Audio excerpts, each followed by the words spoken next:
প্রিয় দেশবাসী, আসসালামু আলাইকুম ওয়া রাহমাতুল্লাহি ওয়া বারাকাতুহু। স্বৈরাচারী আওয়ামী লীগ সরকারের কারণে আজ সমগ্র জাতি এক কঠিন সময় পার করছে। মাঝে মধ্যে মনে হচ্ছে এই স্বৈরাচার থেকে মুক্তি বোধ হয় হাতের নাগালের মধ্যে, কিন্তু সেই মুক্তি এখনো অর্জন হয়নি। প্রিয় আন্দোলনরত জাতীয় বীর ভাই বোন ও ছাত্রছাত্রীবৃন্দ, আপনারা বেঈমান, মুনাফেক, দুর্নীতিবাজ, টাকা পাচারকারী, আমাদের ছেলে মেয়েদের হত্যাকারী, গণতন্ত্রের হত্যাকারীর কথায় বিভ্রান্ত হবেন না। তারা বিভিন্ন জনকে বিভিন্নভাবে আন্দোলন নস্যাৎ করার জন্য আপনাদের পিছনে লেলিয়ে দিয়েছে। মনে রাখবেন, বাংলাদেশের জন্য এটি দ্বিতীয় মুক্তিযুদ্ধ। এই নিষ্ঠুর ও অমানবিক স্বৈরাচারী আওয়ামী লীগ সরকারকে এক মুহূর্তের জন্য বিশ্বাস করবেন না। আপনাদের যৌক্তিক দাবি থেকে এক সুতা পরিমাণও সরা যাবে না। আমাদের ছাত্র সমাজ, আমাদের ছেলে মেয়েরা আমাদের ভবিষ্যৎ, দেশের ভবিষ্যৎ প্রজন্মের উপর আঘাত এই জাতি কখনো মেনে নেবে না।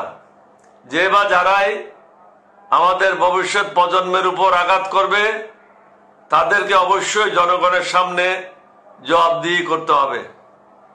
এখন দফা 1, দাবি 1, স্বৈরাচারের পদত্যাগ। সকল বাধা বিপত্তি উপেক্ষা করে সুশৃঙ্খলভাবে আন্দোলন চালিয়ে যান।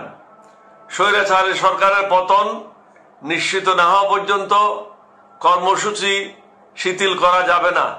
নতুন জাতীয় বা অন্তর্বর্তীকালীন সরকার গঠন না হওয়া পর্যন্ত আন্দোলন অব্যাহত থাকবে। জাতীয়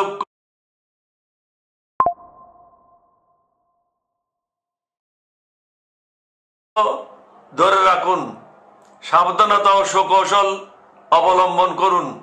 মিথ্যাবাদী ও গুজব রটনাকারীদের কথায় বিভ্রান্ত হবেন না। অপরাধীদের পালানোর পথ বন্ধ করুন। আমাদের পূর্ণ সমর্থন আপনাদের সাথে আছে, তবে সশরীরে অংশগ্রহণ করে আপনাদের এই বিশাল আত্মত্যাগ ও অর্জনকে বিতর্কিত করতে চাই না। এই সফলতা আপনাদের ও আপনাদের পরিবারের এবং সাধারণ মানুষের। আল্লাহ আপনাদের সাহায্য করুন, সহায় হন। আপনাদের বিজয় অবশ্যই ইনশাআল্লাহ হবে। স্বৈরাচার নিপাত যাক, বাংলাদেশ জিন্দাবাদ। আল্লাহ আপনাদের সাহায্য করুন এবং দেশবাসী আপনাদের সাথে আছে। কখনো মনে করবেন না আপনারা একা। এই ধরনের রাস্তায় জনগণকে নেমে আসা আমার বয়সে আমি কখনো দেখি নাই। এটা একটা জাতীয় জাগরণ সৃষ্টি হয়েছে। এই জাগরণের মাধ্যমে বর্তমান স্বৈরাচারী সরকারকে পদত্যাগ করতে বাধ্য করবে। আপনাদের সবাইকে ধন্যবাদ। স্বৈরাচার নিপাত যাক, বাংলাদেশ জিন্দাবাদ। আসসালামু আলাইকুম ওয়া রাহমাতুল্লাহি ওয়া বারাকাতুহু।